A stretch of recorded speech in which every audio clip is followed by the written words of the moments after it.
Good evening, everyone, and thank you for joining us for tonight's Earth Day Justice in Every Breath celebration, featuring two environmental justice climate action heroes, Donele Wilkins, founder and CEO of the Green Door Initiative, and Dr. Cecilia Martinez, Senior Director for the Environmental Justice at the Council for Environmental Quality.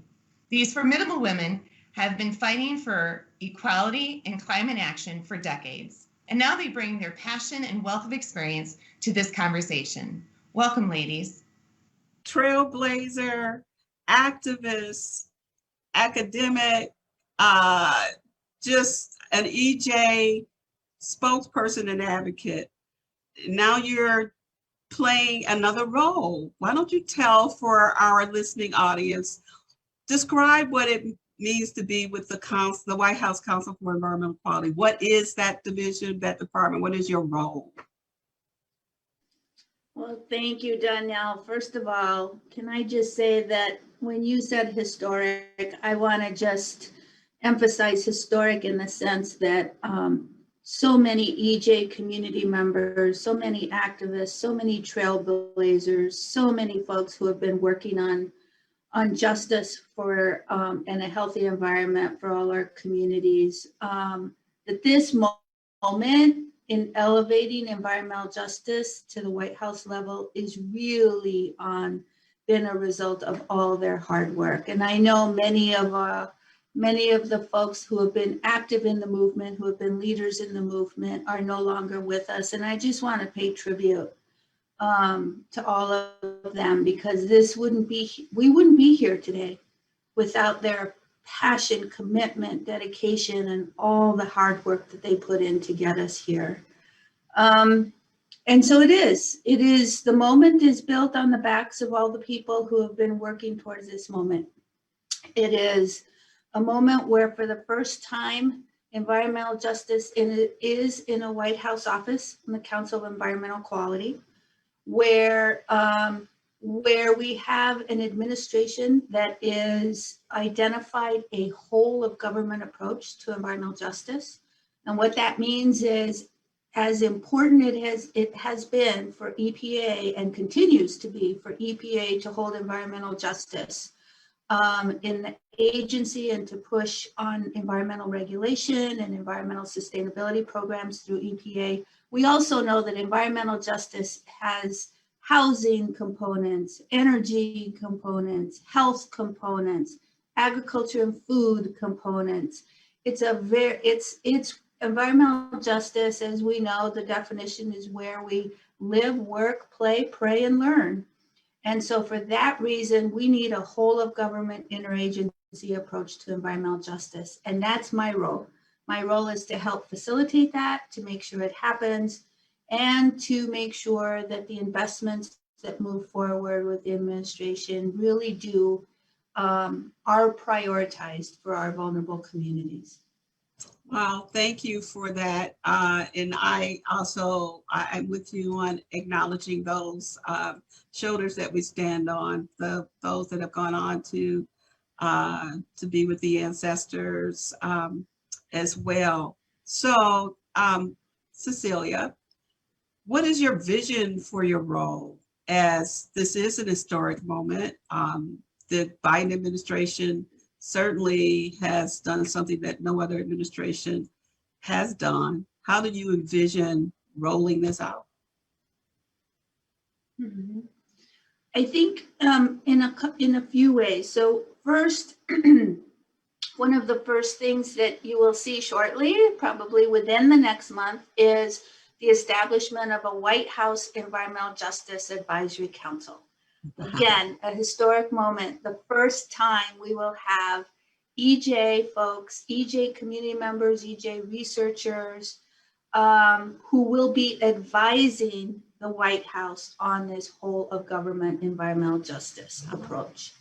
I am thrilled. You will see people who are elders in the movement. You will see younger people who are in the movement. You will see people from all walks of life across the country working on a whole variety of issues on environmental justice. And so that advisory council is going to be key because that's going to be our connector to the community, making sure that we are hearing and that we are accountable to environmental justice communities. The second part, I think, that is going to be really positive as we move forward is the White House Environmental Justice Interagency Council, which will be composed, and it's a version of the current interagency working group that EPA has been holding down. And the goal of that, again, is going to be make sure that environmental justice is embedded in every single agency. And as you know, one of the campaign promises and administration promises of President Biden has been to invest 40% of investment benefits toward disadvantaged or to vulnerable communities in the area of clean energy, affordable housing, transportation, pollution reduction, et cetera. And so that is no small feat. How do we get 40% of trillions of dollars to disadvantaged and vulnerable communities is going to be the major task. And that includes a number of things, making sure that we identify which are the most vulnerable and priority communities for those investments. How do we make sure that those investments are getting to the people that need them most? How do we monitor and evaluate to make sure that agencies are performing in the best possible and most effective way to meet the needs of our vulnerable communities? And how can we expand on where we are now and make sure that as we move into the future, our communities are invested in and that they have a say in how those investments will happen? So I am really excited about playing this role in helping to facilitate all of that happening. And of course, it takes a community. It takes all of our communities in the EJ world, and it takes a community inside government to make sure that we make this happen and working together to make it happen. That's a really heavy lift. That is an amazing task to take on and be responsible for. And like you mentioned, there has been some efforts. The Environmental Protection Agency has a similar FACA, Federal Advisory Committee. The NEJAC, National Environmental Justice Advisory Council. How do you envision the White House Advisory Council engaging and interacting with the NEJAC, or will the NEJAC continue? Are you aware? Yes, absolutely. Again, I think, people don't want to lose the momentum and the work that has already gone before. So EPA, the NEJAC will continue to function. EPA is working on making sure that that continues to function in a way that is effective and provides the same deliverables and for the agency. And of course, there's the WEJAC, the White House Environmental Justice Advisory Council, where we've been working intimately with EPA leadership to make sure that as we stand up the WEJAC, we don't take away anything from the NEJAC to ensure that it continues to function, and figure out how they complement each other so that the folks on the NEJAC and the folks on the WEJAC can actually work together and hear from each other. But just as importantly, that we build off of the incredible work of environmental justice community members and others who have already contributed so much to the NEJAC and made it what it is. So that we want to make this as seamless and build on that foundation as much as possible. Great. So as you were just describing that interaction between the two FACAs, if you will, I began to think about our audience, and many of our audiences may not be familiar with this idea of a federal advisory council coming together and advising what does it mean to be an advisory council member? Does this override, say, a congressional decision? I can't imagine someone who's hearing this for the first time what they may be thinking. So can you kind of clarify some of that for us? Sure. So a federal advisory committee is a structure within government. It is governed by rules, legislation, and rules and regulations. But it's a mechanism by which government formally has stakeholder engagement with relevant parties. And so you see FACAs all across the government with different missions and different charges, depending on the agency and depending on the subject matter.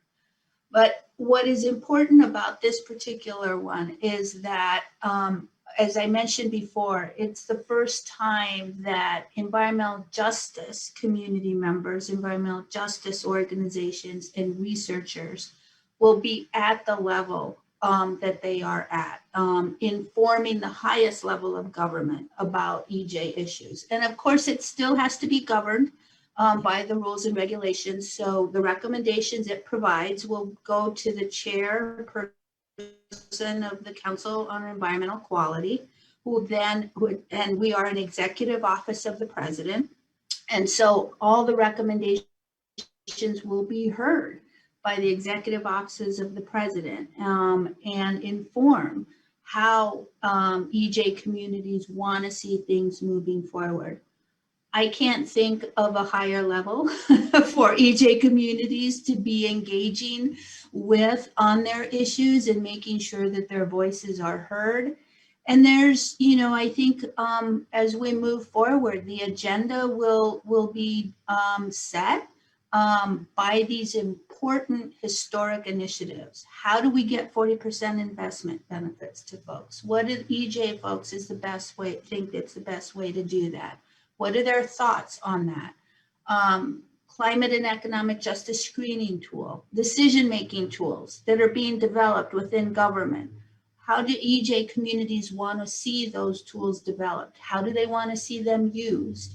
How do we start monitoring and evaluate agencies' performance in terms of environmental justice? What do our EJ communities think and feel should be done in that arena? And so all of those things are what the FACA, the White House Environmental Justice Advisory Council, will be advising on. That's pretty amazing again. And I'm thinking about just the history of the environmental justice movement. And you acknowledged it earlier that many years and many sweat and tears and even blood have gotten us to this point. 2021, we happen to be gearing up to acknowledge 30 years of the environmental justice movement formally. That was kicked off in 1991 in Washington, D.C., that put this issue on the map and actually helped to define the environment very differently from mainstream environmental organizations who are often at the table without question to have ability to, guide policy and things, particularly around the environment. So I'm thinking about that. My question, I find it no coincidence that you are a woman, you are a person of color, you happen to be a mom. One of our partners, Moms Clean Air Force, this is sort of their baby. We're acknowledging women in leadership, and that's why we invited you to have this conversation with us. I'm really interested in sort of your thoughts as a woman, as a mom in this movement, building this movement and doing the important work that you've done. And now you find yourself at such an influential level. I want to hear some reflections that you may have about that. That's a really great question, Donele. I was born in New Mexico, raised in a very rural area.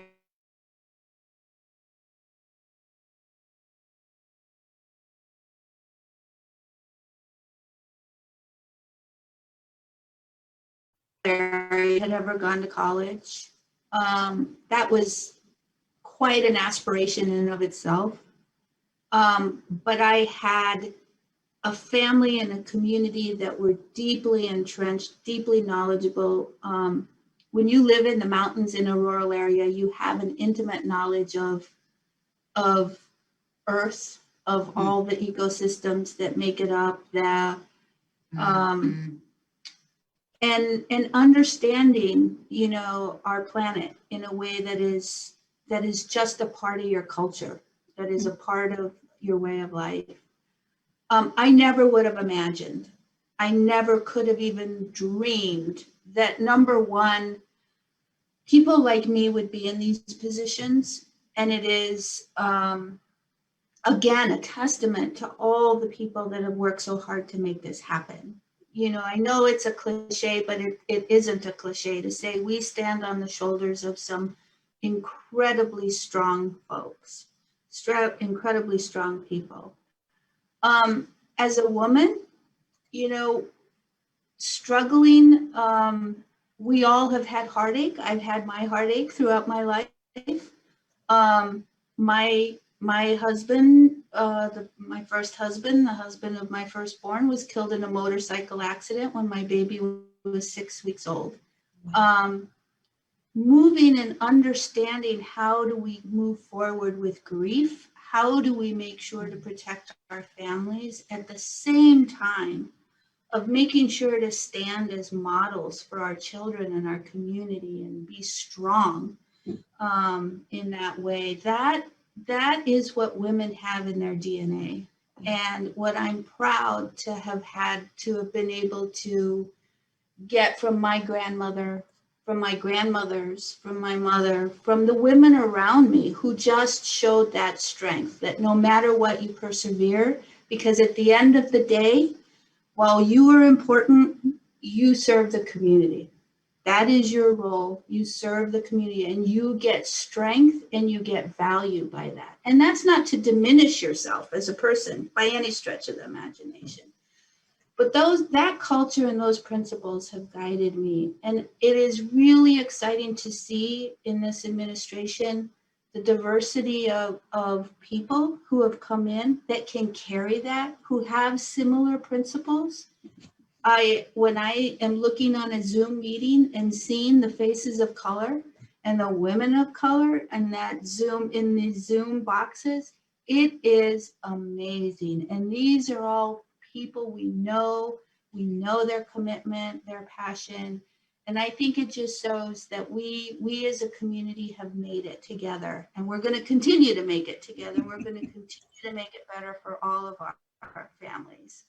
Hear, hear. I agree. This administration really has done a phenomenal job in creating diversity in very key roles across the federal government. It's pretty exciting to see and to be a part of it.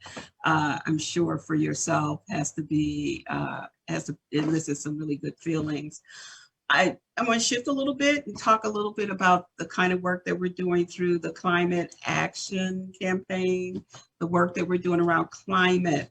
And that's the issue of the day. I mean, we can't turn on the television, radio, social media without seeing some kind of extreme weather event, something going on across our nation and the world. Where are your thoughts in terms of connecting the environmental justice to, and your role to, this broader topic of climate change? Mm-hmm. I think,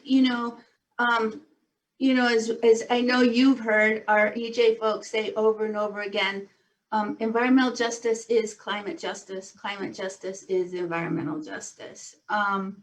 And I think probably from an activist and advocacy level, the first climate advocates and climate activists were communities of color, were Native and communities of color. Knowing, the reality of the changes, again, having that intimate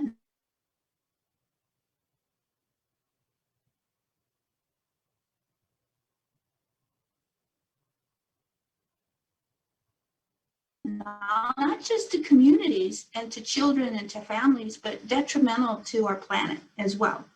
And I think that now we are in a moment. Hold on, Dr. Martinez. You were actually, you froze for a minute, and I think Micah's trying to say something about that. Yeah. Okay.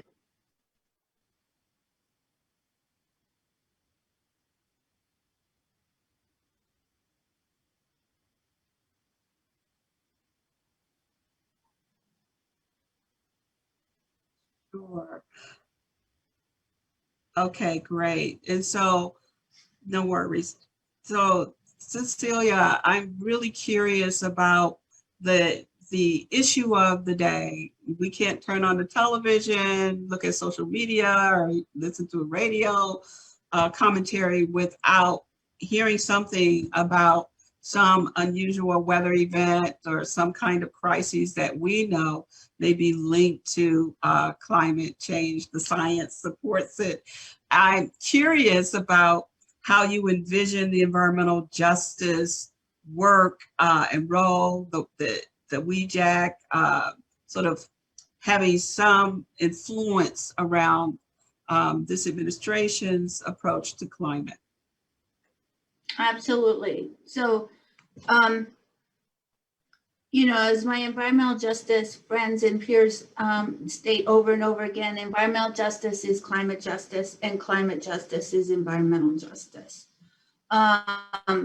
And because climate is an environmental issue and always has been. And I think that one of the things that we have learned over time, or the environmental movement has learned over time, is that you cannot divorce the two. You cannot divorce mainstream environmental work with climate work. And we're seeing that today, that anything, anywhere from what kinds of policies and programs and strategies do we have for climate mitigation have implications for environmental justice communities. Yes. There is no technology that's neutral. There's always going to be an impact, and we need to assess the distribution of the costs and benefits of our solutions. Who's going to benefit, and where are those costs going to fall?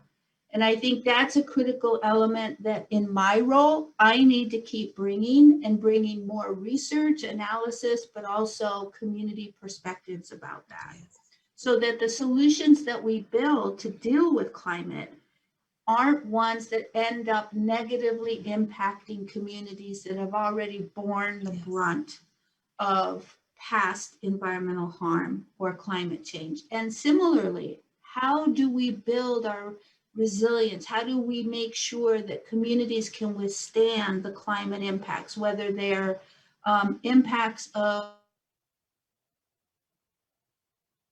the fires in California, on the coasts, to, you know, to changes in the ecosystem that affect indigenous foods and indigenous culture in that way.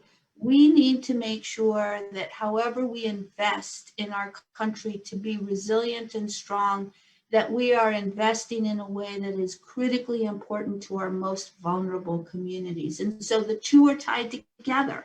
And we will be looking to the WEJAC to help us understand those connections better.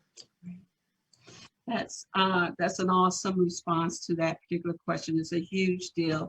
And the fact that as a nation, we are reconnecting to the Paris Accord and whatever, and it'd be just phenomenal to have, along with whatever the positions that our administration and influence they'll have, that there will be an EJ sort of voice ideally heard through all of that, and understood that these impacts are felt very, very intimately and closely.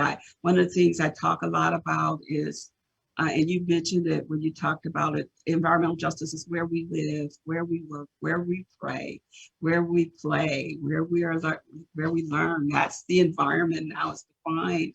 And so many times in the past, it's been this issue where it's a normalized deal where people have asthma and they cannot breathe, where people may struggle with access to quality safe drinking water, for instance, or the whole issue around food insecurity. And you mentioned some of these things. These are real human issues.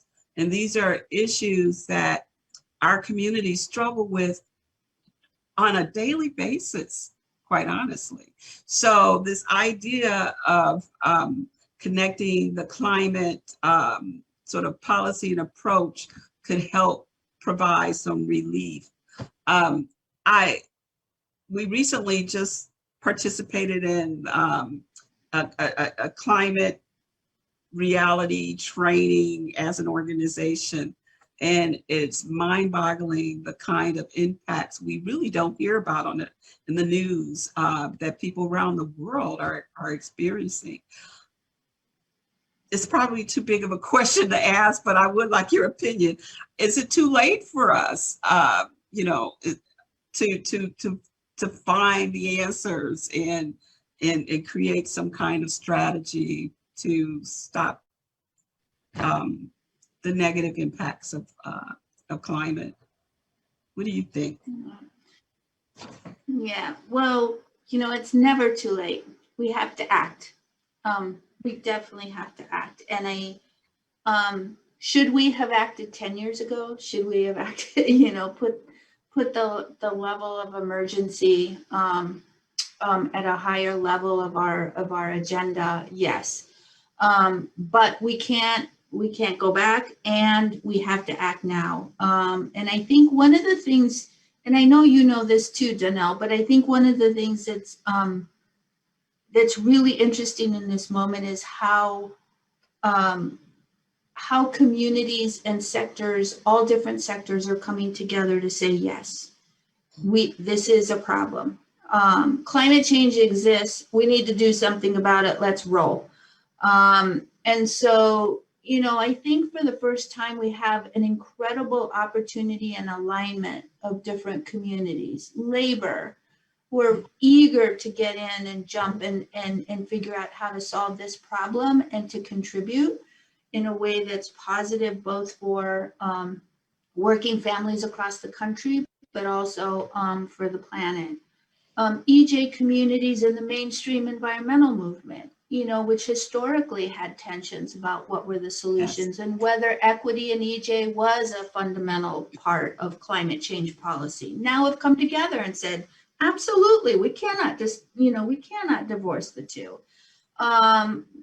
Those are not small accomplishments, right? And I think we see that in every aspect of society. And so I think the moment is here, and we need to work together to find the solutions. And we cannot, I think one of the things that is I've seen over and over again is people are listening to each other. Folks are trying to understand the other point of view. And that can be nothing but good, because as you well know, and I know, these solutions are going to have to be complex. They're going to have to be multifaceted. We are going to possibly make mistakes here and there. And then we have to regroup ourselves and deal with those mistakes and move forward and do better. And so that's what I'm confident of, that we now are at a moment where we can do this. We better do this, because not only our most vulnerable communities here in this country, but across the planet are going to be suffering immense harm. And I know for my grandson, when I see him playing at the trees that where my great grandfather used to live, I know that there's a durability of this planet that we have to hold precious, and make sure that as a human society that we do everything we can to protect her. Here, I often say that that's the struggle, right? We're building the bike and we're riding it too. It's a necessity, right? And I really want to sort of end on something really positive in terms of what positive outcomes, yes, saving the planet, that big sort of vision, but what positive outcomes can come of a just and fair approach to addressing this problem? Let's talk about that. Just share what you're envisioning. I think that, first and foremost, the EJ ethic, no community is left behind. Obviously, that every community, every family, every child has the right to live in a community that is healthy and safe for them. And that includes environmental health and safety. That they can breathe clean air, breathe the very basic human function that our children can breathe without having fear of potential harm because of the air quality that might affect them. That our communities have functioning economies, local economies, where they are able to participate in employment and in jobs that is healthy for them, that has an income that can protect them as a family, but also that is a healthy job and sector for their community as well.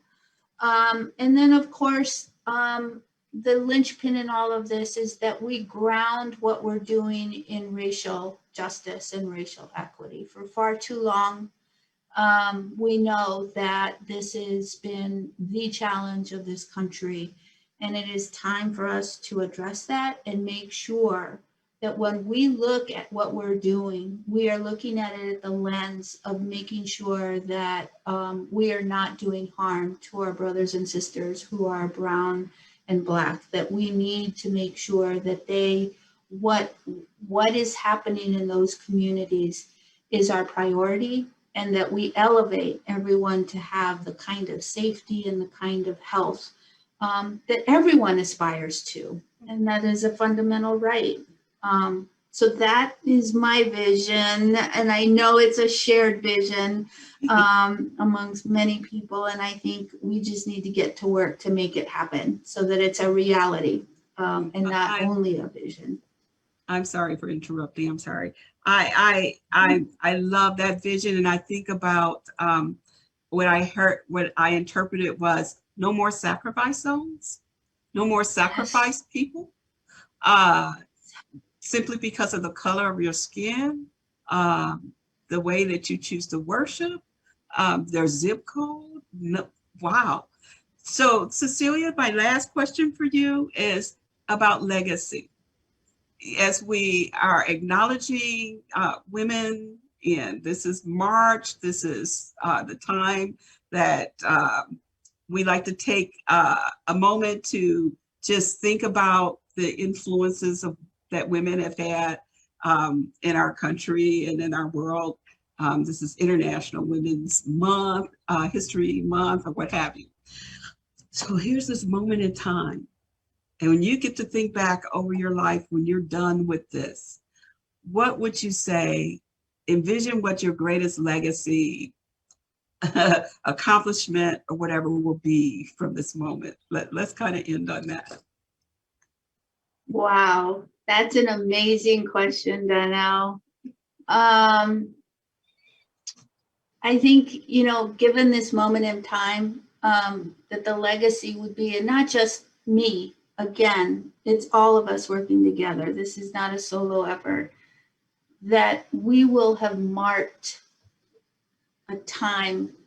This will be the moment where that jump over into this country dealing with the most fundamental problems of climate change and racial justice and equity will have turned the corner. That historically, people will look back and say, 2021 was the beginning point of a new era of this country of justice and protecting the earth and the planet for all of us. That would be amazing. And so, Cecilia, I'm not going to let you get away with not taking some credit, okay? I mean, wow, yes, it takes a village. All of us are working on these issues together. Your role, your voice, I celebrate you. It's been a real pleasure to have this conversation with you. I honor you for all that you've done and all that I know you will do to make that vision you described a true reality.